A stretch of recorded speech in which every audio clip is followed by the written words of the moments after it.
სხვისთვის რისი მაგალითი უნდა იყოს, რომ ისევ და ისევ ერთიანობა, ანუ შენს გასაკეთებელ საქმეს სხვა ვერავინ ვერ გააკეთებს და არც უნდა დაავალო და არც უნდა დაავალდებულო. ანუ ყველა ადამიანში აუცილებლად არის ის მომენტი, როდესაც დგება ის ხანა, ესე რომ ვთქვათ, რომ შენ უნდა გადაწყვიტო. ანუ როგორც არჩევნების პერიოდია, ხო? ანუ არჩევნებზე მიდიხარ, ხმას აძლევ, ხო?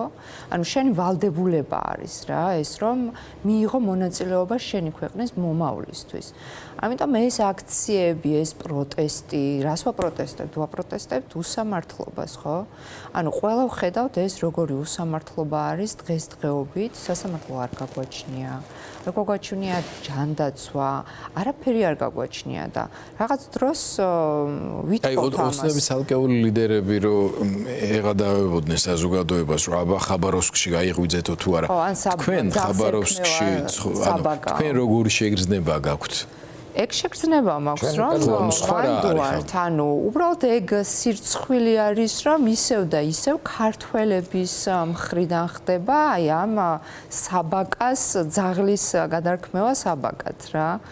ანუ თვითონვე აკეთებენ ქართველები აი ამას, რომ რუსეთში მივდივართ და რუსეთის ერთ-ერთი გუბერნია ვხვდებით ეს ფაქტია. ანუ დღეს რო გავიდეთ საღამოს გუგუნებს პატარა ბარები რუსეთიდან ჩამოსული ადამიანებისგან.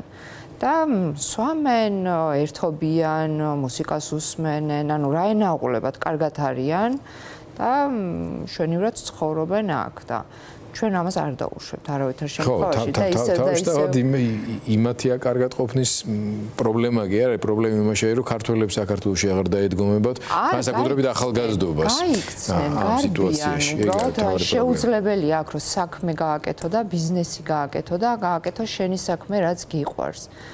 იმიტომ რომ დღესდღეობით თუნდაც ოქმალას აღარ გააჩნია ის თავისი ბიზნესი, რაც ქონდა, რაც ამდენი ხნის განმავლობაში, 15 წლის განმავლობაში აკეთა და შექმნა თავისი რაღაცა სიტყვა სარეკლამო ინდუსტრიაში. და დღეს აღარ გაგვაჩნია, დღეს ვყიდით აბსოლუტურად ყველაფერს და თავისუფალი ბიზნესი საქართველოში არ არსებობს. არის რეკეტი ჩვეულებრივი, ეს არის კონკრეტულად რეკეტი კონკრეტულ ადამიანებზე, რომლებიც თავისუფალი სიტყვის თქმის უფლებას აძლევს თავის თავს და ამიტომ ვიბრძოლებთ ბოლომდე.